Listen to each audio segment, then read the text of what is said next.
Here I have ULEFONE Armor 5S, and today I'm going to show you how to enable power saving mode on this device. So first of all, you have to open upper bar, and here you have the button battery saver. Tap on it once and you can enable this power saving mode. By holding your finger on it, you can access some of its settings.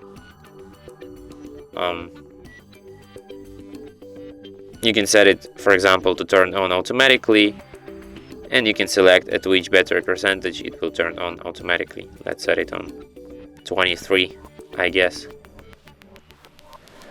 And that's it. Thanks for watching. If you find this tutorial useful, don't forget to hit that like button and subscribe to our channel.